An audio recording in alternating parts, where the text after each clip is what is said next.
Oče, prosimo te za maziljenje, za to pridigovanje, za to homilijo, razlago Božje besede. Tvoje maziljenje naj bo na vseh gledalcih, na vseh soudeležencih pri tej sveti maši in na meni. V imenu Gospoda Jezusa. Amen. Prvo berilo imamo vdovo, pa psalm, kako Bog rešuje. Drugo berilo o velikem duhovniku, Gospodu Jezusu Kristusu. In potem evangelij o vdovi in o farizejih. In kot pravim, na nek način bomo razmišljali o vse ali nič. Vdova je hotela rešiti še sebe in svojega otroka. Sta je rekla, midva to pojeva in umrjeva. Ampak po Božji besedi, ki je bila govorjena Eliju, je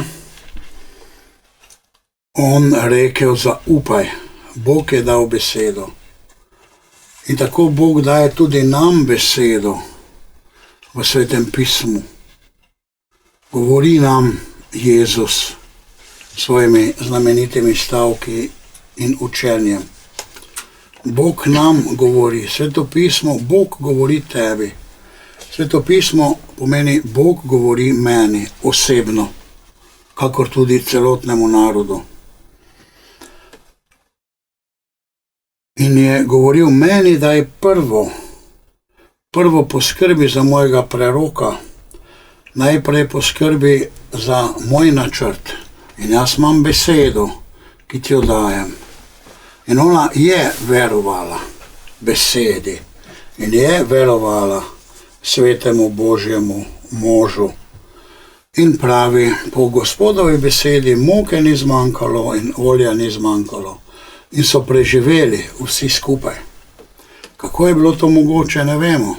Ampak po Božji besedi se je tako zgodilo. Ona je dala vse, kar je imela še za, tako je vse računala, nekaj dni življenja, je dala vse. Dobila pa je še veliko več. Dobila je vse to nazaj, preživela svojega otroka in sebe in pričakala dež, pomeni takrat, da bo zopet vse raslo, da bodo pridelki, da bo hrana. Šla je preko svoje meje v tem zaupanju v Gospoda. Tako Bog vse rešuje. Hvali moja duša Gospoda, vse v vsem rešuje. Varuje zvestobo, pomaga do pravice, daje kruha lačnim, osvobaja jetnike, odpira oči, dviga potrte, ljubi pravične. Ampak kdo so tisti, ki jim Gospod pomaga? Rešuje, pravi, podpira vdovo, pota krivičnih pa uničuje, da ne morejo škodovati pravičnim. Kdo so tisti pravični? Tisti, ki pripadajo Bogu in njemu služijo in so v določenem trenutku, neki situaciji, pripravljeni tudi dati vse za Boga. Če mu služimo do konca.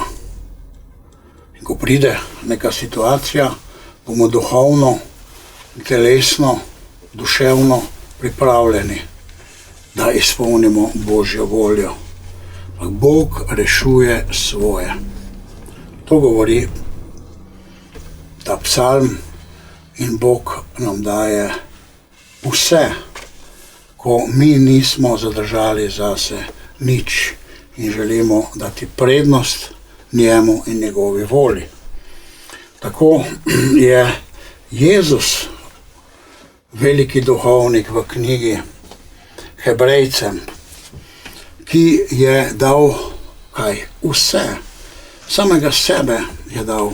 Ne tujo kri kot prejšnji duhovniki, ampak z lastno krvjo se je prišel žrtvovati. Jezus se je prišel žrtvovati z lastno krvjo. Dal je vse Bogu Očetu za rešitev ljudi na črtu, ko je to spoznal. Pravi on: Oče, če ne more ta kelih mimo mene, naj se zgodi tvoja volja. In je šel zavestno v žrtvovanje. Tako je on pred nami v nebesih, pravi, za nas posreduje, za nas zagovarja.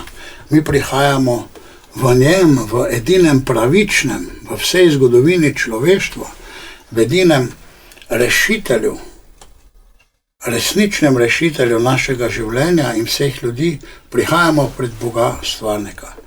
On je pot, on je vrata k Bogu, se pravi ponovnemu vzpostavitvi odnosa med našo dušo, našo notranjostjo in Bogom stvarnikom, ki je Bog, ki rojeva Sina in iz katerega izhaja Sveti Duh. Pravi, drugič se bo prikazal brez greha, kar je tudi nam vse grehe odvzel. Pravi, s svojo žrtvijo je odpravil greh.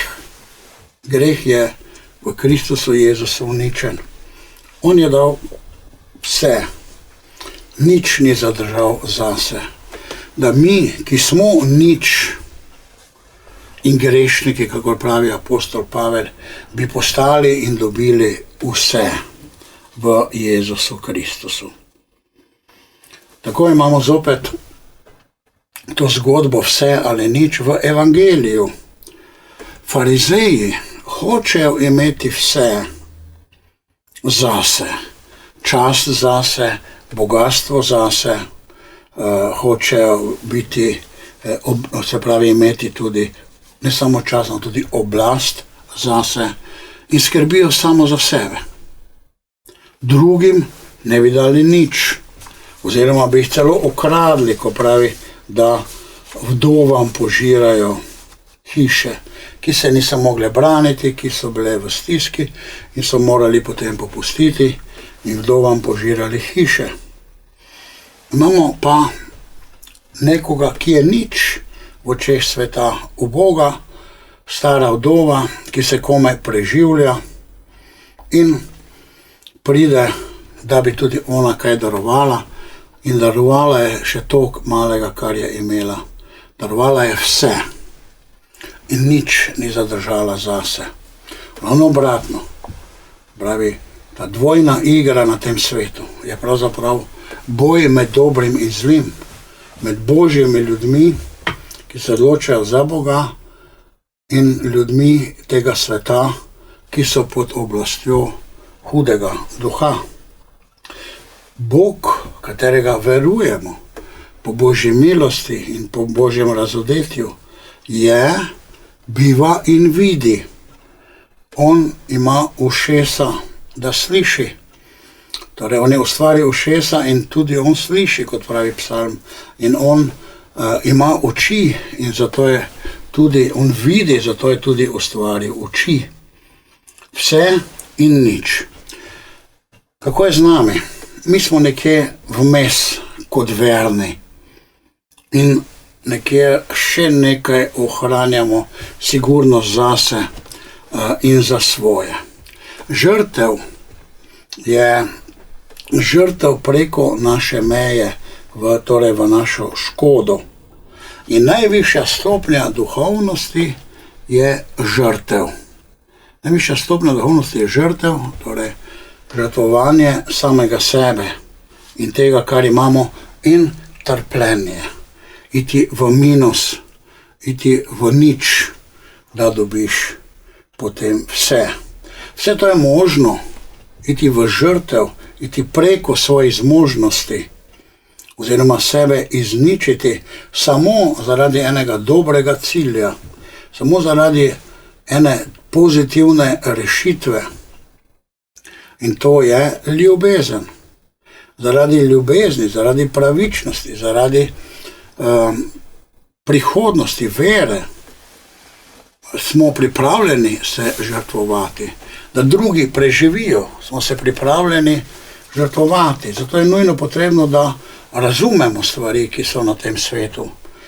In da, ko bo prišel trenutek, bomo lahko tudi mi dali od sebe vse, da lahko stopamo na pot Boga.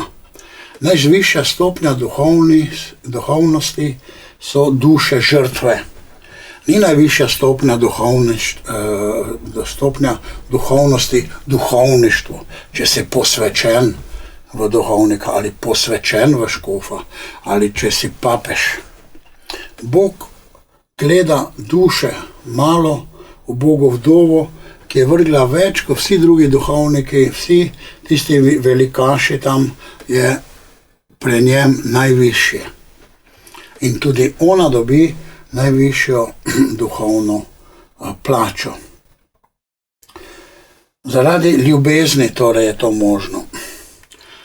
Moramo pa priti do te stopnje. Ne moreš kar naenkrat reči, zdaj bom jaz vse prodal, pa imaš otroke, jim bom daroval za reveže in bom šel v Afriko oznanjati in podobne stvari.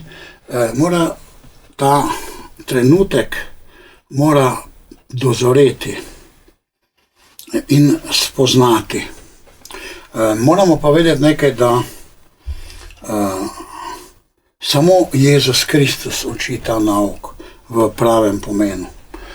Naprimer, vzhodne religije ali Ošo, če ga vzamem za primer, Ošo je en učitelj vzhodne religije, recimo vzhodnega pristopa, tako malo bolj originalen kot Buda in pri njemu ni Boga, je samo neka pozornost in tako naprej. On ne govori o ljubezni. Ošo govori samo o nekem razsvetljenju in o niču, o tem, da si v bistvu pozoren in ne govori o žrtvovanju iz ljubezni. Za sebe je imel 64 kadilakov in pa bogatstvo, pa ne bi preveč razlagal, kakšno življenje v tistih komunah, ki so bile tam, eno večjo komuno je imel pa druge. In je na koncu pač pobegnil z avionom in z denarjem, pa so ga v zraku zaustavili. Ni govoril o ljubezni in o žrtvi. Potem Mohamed ne govori o ljubezni. Pravzaprav v vsem Koranu niti enkrat ni omenjena beseda ljubezen. Niti enkrat. Niti Bog ni ljubezen. Pač pa je milostljiv, ampak to je druga logika. Mohamed je pač zavojevalec in je on z zavojevanjem drugih prišel do svojega cilja. Tito tudi ni govoril iz svojega vlaka in iz svojega galeba in iz svojih letala o žrtvi iz ljubezni. Ali ne govori o ničemer o tem. Pa tudi vsi drugi, recimo takšni voditelji dinastija Kim v Severni Koreji, ker je Jong ali pa potem tudi Sung, pa ne poskušajte to brati nazaj, in dva Jonga in en Sung so še vedno, samo oni vladajo tam v tako imenovani demokratični republiki. Tudi današnji gospodarji sveta, sedanji globalisti, pravijo, ne boste imeli nič, ampak boste nadvse srečni.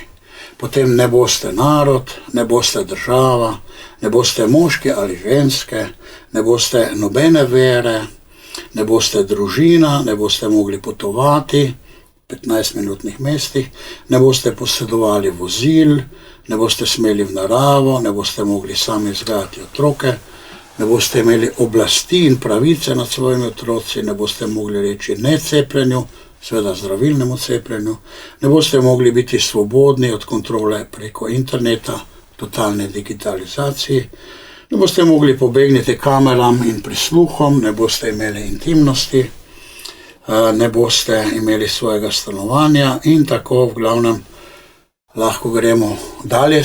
Imeli boste nič, ampak boste absolutno srečni.